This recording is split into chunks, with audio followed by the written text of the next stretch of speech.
What's up, everyone? This is the time, this is the era. Finally, I've pretty much compiled my thoughts on the iPhone XR, and I just want to say, this is not me hating on the iPhone XR. I already hated on it. I just want to come out here and critique it.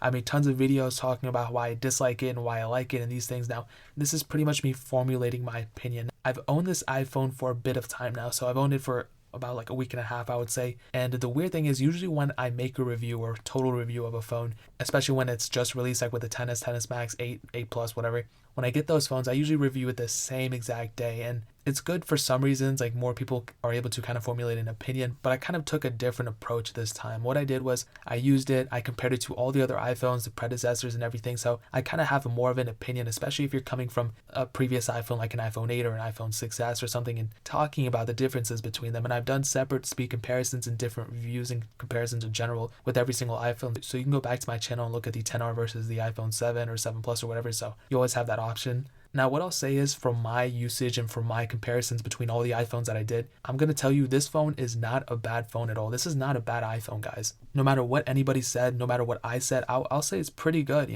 There's really nothing inherently bad about it or to hate about it. Maybe the screen, like I said, that's the only really weird part. Maybe Force Touch too, but it's not horrible, but it's not really like exemplary in a way. That's the first time I ever used that word out loud. It's just very average, I think. There's especially, coming from Apple, who, we put on a pedestal of creating these crazy things. It just seems like a very weird thing that they did with this release. But, with that being said, I would say it's a very safe iPhone. I gave that title to the iPhone SE, and I think the iPhone XR does a good job at it too. So I guess the iPhone XR is the newest, safest iPhone you can buy now. It's really not too big, it's not too small, and it functions as it should. It has a very good camera, extremely good battery life, I would say. So there's really like a lot of good things about it. But here's the thing, I totally understand why this iPhone exists. It's supposed to be the entry-level priced iPhone for people who don't want to buy the $1,000 iPhone XS or XS Max or whatever. They can get this iPhone, and for people who have upgrades, let's say they had an iPhone 6S Plus and they had it on a 2 or 3 year plan, or an iPhone 7 Plus, and they can pretty much go from a 7 Plus to an iPhone XR and put the phone on installment plans and pretty much still pay the same price in the installment plans, sometimes cheaper, sometimes maybe a little bit more expensive if you're coming from like an iPhone 8 or 7. So that's it from like a logical pricing standpoint. So I totally understand the pricing structure, but I just 100% do not agree with the price at all. And I'll talk more about that in a second, but pretty much just to run over the overall feel and my usage of the phone, I've experienced a pretty good usage overall. I mean, like I said, it doesn't scream out to me the most premium thing ever. There were some hardware defects with my specific model. With my power button on my iPhone XR, it seems like it's just a little bit too clicky. Like when I click it, it makes a click sound, but not even when I click it down all the way. It's just like a little creaking sound. Like the power button's kind of broken a little bit, but not broken. Like it just kind of feels a little bit cheap in my opinion.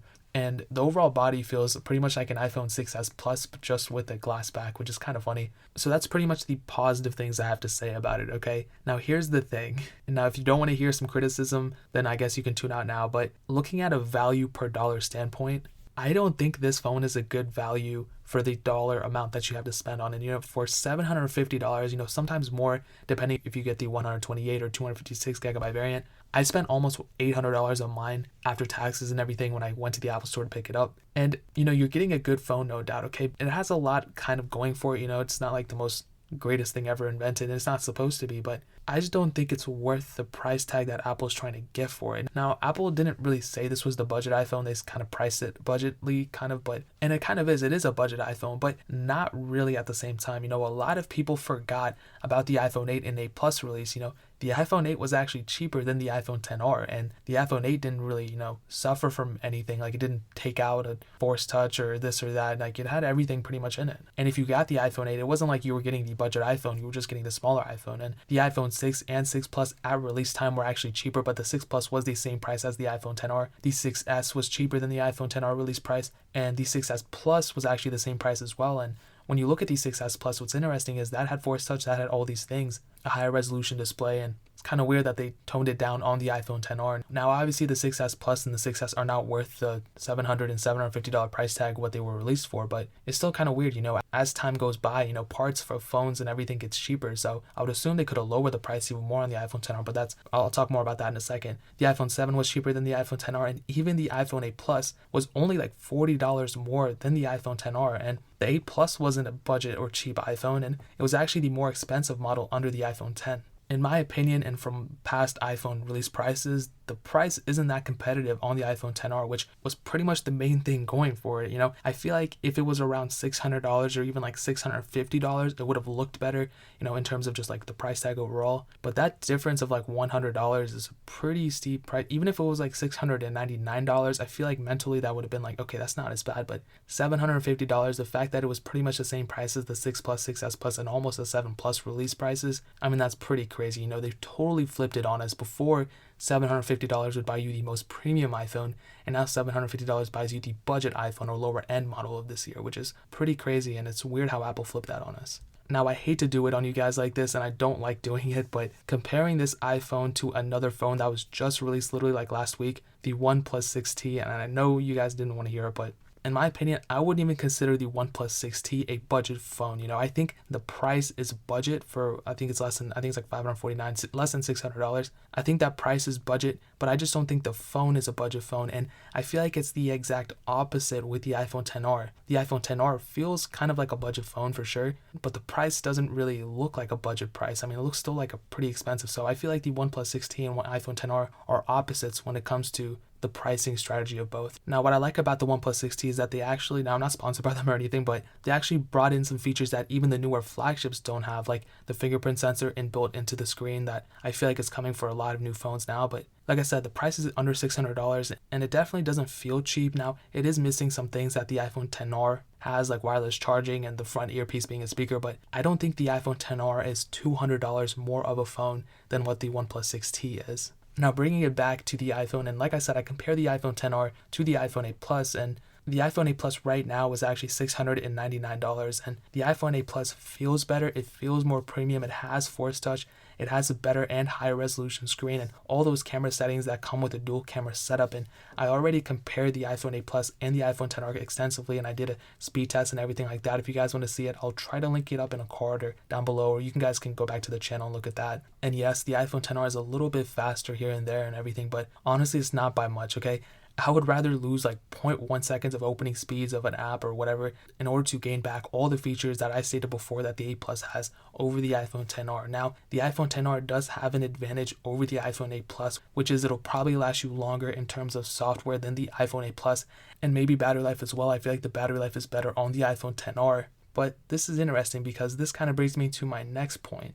The iPhone X, in my opinion, is a better phone overall than the iPhone XR, okay? From my experience and everything, I think that is how I'm going about it, and that's my statement. I compared both phones. I compared the iPhone X with all the other iPhones. I compared the iPhone XR with all the other iPhones, including the iPhone X, and I ran a speed test and everything, and I found that they're almost the same, okay? In terms of speed and everything, maybe the XR, like I said, is a little bit faster here and there, but again, not by much. Are you going to notice it? Probably not. I mean, unless you're comparing them side by side, even then, sometimes the iPhone X might be faster, sometimes the iPhone XR might be faster. So it's not like one blows the other one out of the water. Now, in terms of everything else, okay, the iPhone X is almost better than the iPhone XR, okay? The screen is much better. The camera is better, 100% for sure. It feels way more premium as well. Now, some people are going to say they're going to put a case on their phone, whatever, but that's kind of up to you. That's something you kind of have to, if you use a case, do you not? But one thing I have to say, and this is a huge criticism as to why some people would rather pick up an iPhone XR over an iPhone X, and this is actually software updates. Now, I talk about software updates all the time, all those iOS videos I do, and some people think that the iPhone XR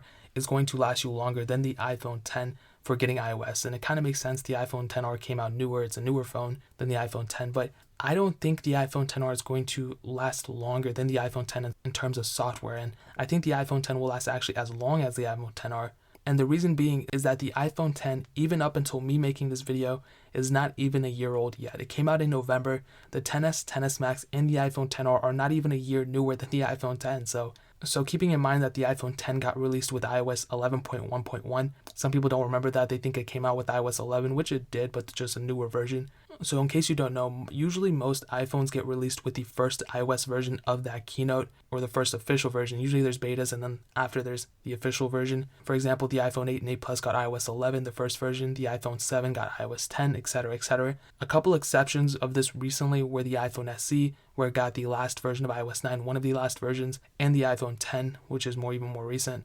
And because of this, I think the iPhone X will get the same iOS versions as the iPhone XR and potentially the iPhone XS and XS Max. Granted, if the XR and XS and XS Max don't get an extra year of support for some reason. Now, here's here's the other thing, okay? Apple doesn't sell the iPhone 10 anymore. I understand that completely, but you can still get them on a lot of websites. Amazon and Craigslist have them, but I've seen them the cheapest on eBay. I think I found them for less than $700, which is far less of a price than what the iPhone 10R is going for brand new. Now, granted, they are used, but like I said, the iPhone 10 that I bought was used. I'll leave a link to a couple in the description below for less than 700, the ones that I find, so you guys can get them and go from there. But what I'll tell you is the iPhone 10R is a great phone. There's a reason it exists. I like it a lot, but I just don't think it's a good value for its money. I think it might be a waste of money if you get it, but if you have to get a brand new iPhone, I totally understand your decision. You know, it's the cheapest one. Honestly, it's not even the cheapest one.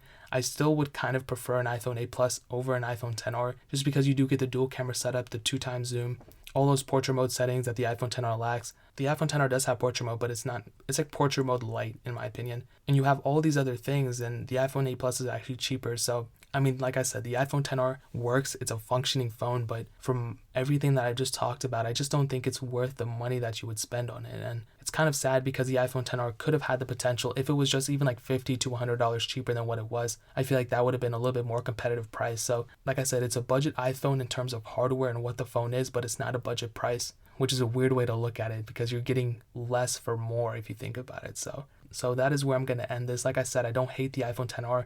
I'm probably going to end up keeping it just because, but I just don't think it's worth the money, guys. If you guys have any questions, which I'm sure you guys do, or any comments, leave it down in the comment section below. I'll try my best to read them. I always try to read the comments, especially for videos like this. So if you have anything to add, like I said, I'm not hating on it. I'm just kind of critiquing it in a way. So I want to hear what you guys have to say. Leave some comments. Hit that like button. That'll mean so much. Every single like we get really does help the dislike ratio that this video is probably going to get. Also hit that subscribe button. That'll mean so much as well. Every single subscriber counts. Trying to get to 100 by the end of this year. So if we can make that happen, I'll be the happiest little girl in the world. Also check out the other links down in the description as well. Like I said, I linked some iPhone 8 Plus and iPhone 10s down there. My Twitter and Instagram is also down there, so I'd appreciate if you guys could check that out. Also my second channel, I do a lot more iOS comparisons, so I'd really appreciate if you guys could subscribe to the second channel as well. But more importantly than everything else, I love every single one of you guys. Hopefully I'll catch you guys in the next video. Peace out till then.